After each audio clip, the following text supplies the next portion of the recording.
Hello दोस्तों, कैसे हैं? टीएस कोरबा चैनल में आपका हार्दिक स्वागत है। दोस्तों आज का वीडियो जी हाँ दोस्तों, जरूर कुछ ना कुछ सीखने को मिलेगा आज के वीडियो में। आज के वीडियो में हम एक एम्पलीफायर लाए हैं जिसमें हमारे कस्टमर का कहना है कि इसे मैं जैसे बिजली में लगाता हूँ और स्विच ऑन करता हूँ, भक से आवाज़ देता है और पीछे से जो फ्यूज है वह जल जाता है। मैं नया फ्यूज लगाता हूँ, फिर बिजली में लगाता हूँ, स्विच ऑन करता हूँ, तो जैसे स्विच ऑन करता हूँ मेरा एम्पलीफायर में से पीछे से आवाज़ देता है और फ्यूज जल जाता है। इसे क्या हुआ? जी हाँ दोस्तों, आज का वीडियो इसी सब्जेक्ट पे रहेगा। हम देखेंगे कि एम्पलीफायर को जैसे स्विच ऑन करते हैं तो फ्यूज क्यों जल जाता है, अंदर में क्या शॉर्ट सर्किट है, और आज हम एक ऐसा अलग से बीमारी देखेंगे जो बीमारी कभी कभार आती है, लेकिन अगर हम ध्यान नहीं देंगे तो उसको पकड़ नहीं पाते हैं कि क्या बीमारी है। जी हाँ दोस्तों, मेरे साथ बने रहिए। अगर आपने मेरा चैनल सब्सक्राइब नहीं किया है तो आपसे निवेदन है कि मेरे चैनल को सब्सक्राइब कर दीजिए। अगर वीडियो अच्छा लगेगा तो अपने दोस्तों के साथ शेयर कर देंगे। जी हाँ दोस्तों, आइए वीडियो में आगे बढ़ते हैं। दोस्तों हम एम्प को सीरीज मोड में चालू करेंगे। ये मैंने लगा दिए हैं और यहाँ का ये बटन ऑन कर देते हैं। अब जैसे मैं सीरीज बटन को चालू करूँगा, यानी कि इसे चालू करूँगा, तो बल्ब की कंडीशन देखिएगा। जी हाँ दोस्तों, ये अपने फुल ताकत से यह जल रहा है। इसका मतलब है इस एम्प में फुल शॉर्ट सर्किट है। जैसे ही अपन इसमें से हटा करके अपन डायरेक्ट लाइन में अगर लगाएंगे इसको, तो कुछ ना कुछ नुकसान 100% इससे होगा। या तो फ्यूज कट जाएगा, अगर फ्यूज हम कुछ ज़्यादा पावरफुल का लगाए हैं तो अंदर में ट्रांजिस्टर के या फिर और कुछ भी। जी हाँ दोस्तों, कुछ ना कुछ जलेगा।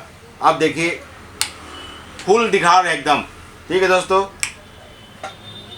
अब हम चेक करना है कि इसमें ऐसा क्या शॉर्ट सर्किट हो सकता है कि यह पूरा जो हमारा लोड है, जो सीरीज बोर्ड में जो लोड है वह पूरा लोड इसमें आ जा रहा है, और इसमें क्या ऐसा शॉर्ट सर्किट है इसका हम पता लगाएंगे। जी हाँ दोस्तों, इसके लिए जैसे हम अगर सीरीज बोर्ड में लगाते हैं या डायरेक्ट लगाते हैं और फ्यूज उड़ता है, तो इसका मतलब है कि या तो ट्रांजिस्टर में शॉर्ट सर्किट होगा, या फिर हमारा जो ब्रिज रेक्टिफायर है उसमें शॉर्ट सर्किट होगा, या जो हमारा मेन ट्रांसफार्मर है उसमें शॉर्ट सर्किट होगा।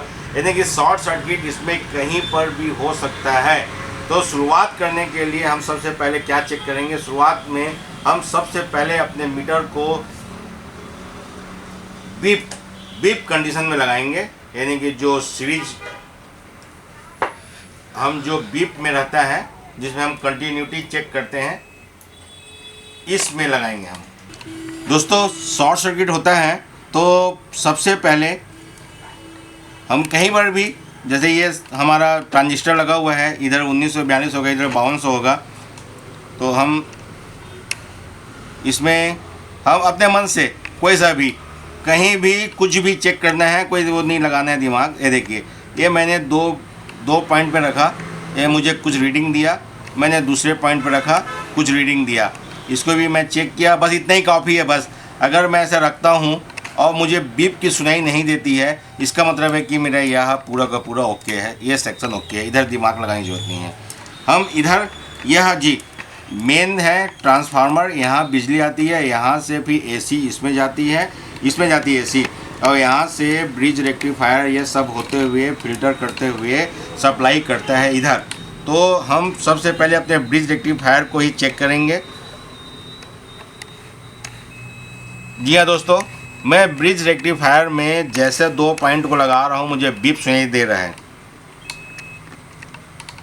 ठीक है दोस्तों, यह कुछ अलग से दिखाई दे रहा है और यह कुछ अलग दिखाई दे रहा है, और हम पिन चेंज करते हैं तो यह देखिए दोस्तों, मैंने इसके पहले भी ब्रिज रेक्टिफायर के ऊपर में एक वीडियो बनाया था, उस वीडियो को आप देख लेंगे। मेरा कहना यह है कि अगर हम 2 पॉइंट, ये दोनों लीड को इसमें कहीं पर भी छुआते हैं और अगर बीप की आवाज़ सुनाई दिया, मतलब ये ख़राब है। ठीक है, बीप की आवाज़ सुनाई दिया इसका मतलब ये ख़राब है, इसको चेंज करना है। तो यह बीप की आवाज़ सुनाई दिया, इसे मैंने निकाल दिया। अगर शॉर्ट सर्किट का प्रॉब्लम आता है तो सबसे पहले हम इस ब्रिज रेक्टिफायर को निकाल के चेक कर लेंगे। और दोस्तों इसमें किसी भी 2 पॉइंट को अगर आप छुआ रहे हैं ऐसे करके, कहीं पर भी छुआ रहे हैं, अगर बीप की आवाज़ आया, बीप का साउंड आया, यानी कि यह ख़राब है। और इसे कैसे चेक करना है, इसके पीछे में मैंने एक वीडियो बनाया है, बहुत ही अच्छा वीडियो है, बहुत अच्छा रिस्पांस है। मेरे सब्सक्राइबर जो भी हैं उनका कहना है कि एक नंबर की वीडियो है। आप जाके देखिए उस वीडियो को, आई बटन में ऊपर में क्लिक कर लीजिए। दोस्तों, अगर बीप की आवाज़ सुनाई देती है तो वहाँ पर 2 ब्रिज रेक्टिफायर ऐसे ही दोनों को मैंने निकाला और मैं बाहर में चेक किया, तो बाहर में चेक करने से मुझे बीप की आवाज़ सुनाई नहीं दी। मैं पूरा चेक किया, टेस्ट किया, ये भी सही था और एक और, जी हाँ दोस्तों, ये भी सही था, यानी कि दोनों के दोनों ब्रिज रेक्टिफायर सही हैं। अब ये दोनों ब्रिज रेक्टिफायर सही हैं तो क्या खराब हो सकता है? ट्रांसफार्मर। अगर यह सही है तो डाउट जाता है ट्रांसफार्मर में कि हमारा ट्रांसफार्मर का पहला वाइंडिंग भी और दूसरा वाइंडिंग में तो कहीं शॉर्ट नहीं है। तो उसका तरीका यह है कि आप इसको वायर को निकाल दीजिए, इसमें से निकालेंगे और चेक कर लीजिए। अगर कुछ नहीं हुआ, अगर सीरीज बोर्ड ओके है, तो इसका मतलब है कि आपका ट्रांसफार्मर ख़राब नहीं है। मेरे इस केस में भी, जो वीडियो में आपको बना के दिखाना चाहता हूँ और समझाना चाहता हूँ, उस केस में भी मेरा ट्रांसफार्मर ओके है, मेरे दोनों ब्रिज रेक्टिफायर सही हैं। फिर मैं क्या चेक करूँ? या दोस्तों, मैं बोर्ड को लगा के चेक करता हूँ तो इसमें से भी बीप की आवाज़ सुनाई नहीं दे रही है, इधर भी कोई शॉर्ट नहीं है। तो दोस्तों, अब बारी आती है कैपेसिटर की। कैपेसिटर जनरली ख़राब नहीं होता है। अगर कैपेसिटर ख़राब होगा तो यहाँ से फूट जाएगा, यहाँ से ओपन दिखाई देगा, यहाँ से फूला हुआ दिखाई देगा, यहाँ कहीं से फूला हुआ दिखाई देगा, इसके अंदर में जो रुई होते हैं, रुई फेंकाया हुआ दिखेगा। अगर प्रॉब्लम इसमें है तो इस टाइप का कंडीशन हमको देखने को मिलता है कि इसमें से तेल लीकेज हो जाएगा, इसमें से रुई फेंकाया हुआ दिखेगा आपको, या ये फूला हुआ दिखेगा, या ये फूला हुआ दिखेगा। जी हाँ दोस्तों, तो इस एम्पली में जब हम कैपेसिटर को छुआते हैं, पूरा कनेक्शन निकाल देने के बाद हम कैपेसिटर को टच करते हैं तो हमें बीप की आवाज़ सुनाई देती है।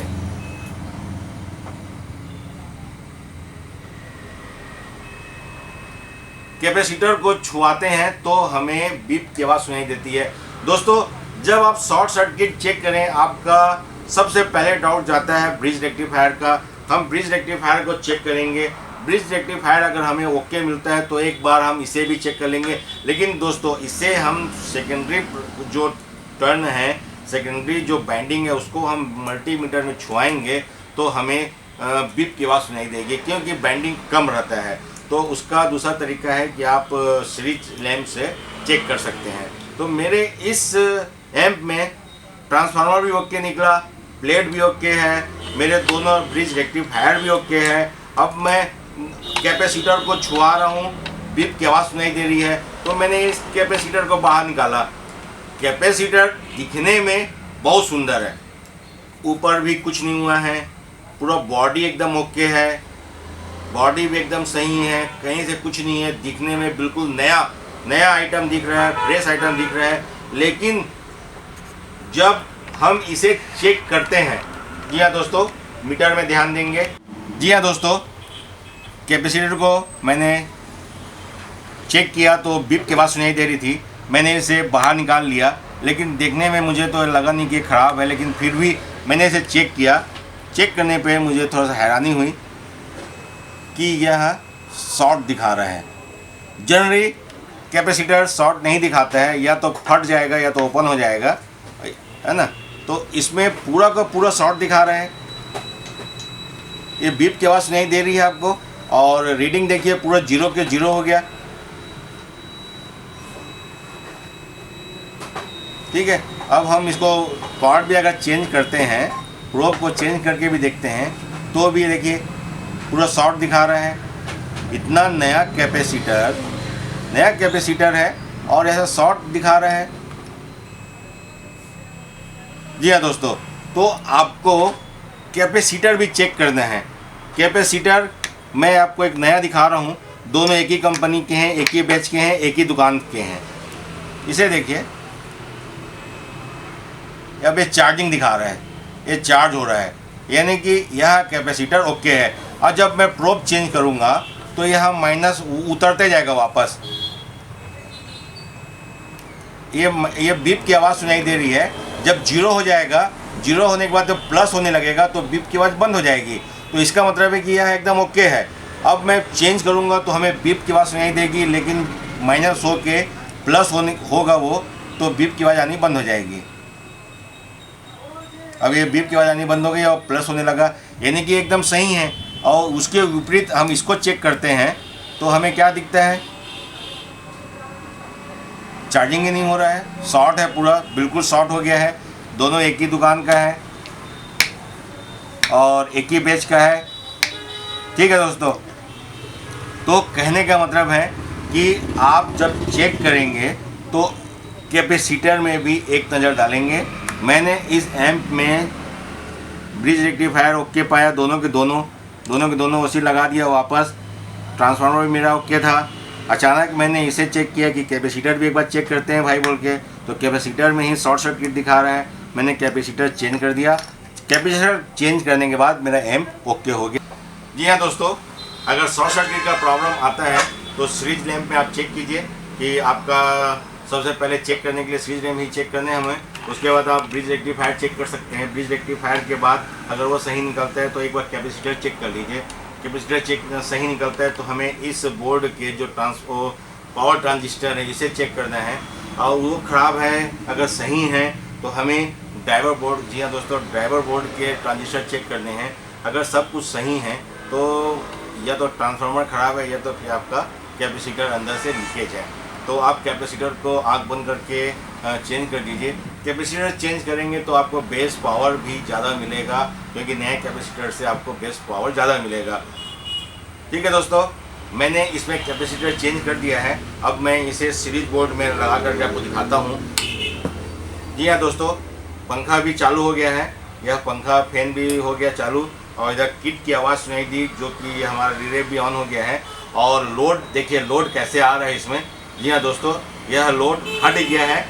अब यह नॉर्मल रूप से चालू हो गया है। इसमें सिर्फ हमारा एक कैपेसिटर का ही समस्या था, और कैपेसिटर देखने में बिल्कुल नया ब्रांड है, बिल्कुल कहीं से भी कोई समस्या नहीं है, जो कि देखने से लग रहा था कि नहीं कोई प्रॉब्लम होगा। लेकिन निकाल करके चेक किया, उसी में भी बीप की आवाज़ नहीं हट रहा था, तो उसमें भी हमको समझ में आ गया था कि कैपेसिटर ही ख़राब होगा। और कैपेसिटर को निकाल करके भी चेक किए तो और कंफर्म हो गया कि हमारा यह कैपेसिटर में प्रॉब्लम है। इसकी जगह हमने दूसरा कैपेसिटर लगा दिया। कैपेसिटर शॉर्ट क्यों हुआ? कैपेसिटर शॉर्ट इसलिए हुआ होगा कि यह 10,000 UF 80 वोल्ट है। ओरिजिनल क्या लगा था इसमें? ओरिजिनल इसमें लगता है 10,000 UF 100 वोल्ट। जी हाँ दोस्तों, इसे 20 वोल्ट कम लगाए थे। इसका खराब होने का रीज़न यही हो सकता है कि ओरिजिनल जो लगता है वह 10,000 UF 100 वोल्ट का कैपेसिटर वहाँ लगाना था, लेकिन भाई साहब इसमें जो मिस्त्री हैं इसमें 10,000 UF 80 वोल्ट का कैपेसिटर लगा दिए हैं। जी हाँ दोस्तों, 100 वोल्ट का अगर कैपेसिटर लगा हुआ है तो हमें वहाँ पर 100 वोल्ट का ही कैपेसिटर लगाना चाहिए। 20 वोल्ट कम नहीं कर देना चाहिए सीधा, क्योंकि इसमें वोल्टेज कितना है उसको भी एक बार नापना है। अगर 70 वोल्टेज, 80 वोल्टेज, 85 वोल्टेज जा रहा है तो हमें इसे 100 तो ही रखना ही पड़ेगा। जितने वोल्टेज में हम काम कर रहे हैं उसका डबल नहीं रख सकते, तो कम से कम उसका आधा का ऊपर रखेंगे। जितना वोल्टेज का यहाँ काम कर रहे हैं उससे प्लस कुछ बढ़ा के रखेंगे। जी हाँ दोस्तों, तो इसका शॉर्ट होने का रीज़न मुझे वही समझ में आता है कि 80 वोल्ट का था, 100 वोल्ट का लगा होना चाहिए था। तो मैंने रिप्लेस करके 10,000 UF 100 वोल्ट का लगा दिया है, और अभी आप देख रहे हैं तो यह बिल्कुल सही चल रहा है। जी हाँ दोस्तों, हमारा मशीन एकदम ऑन हो गया है।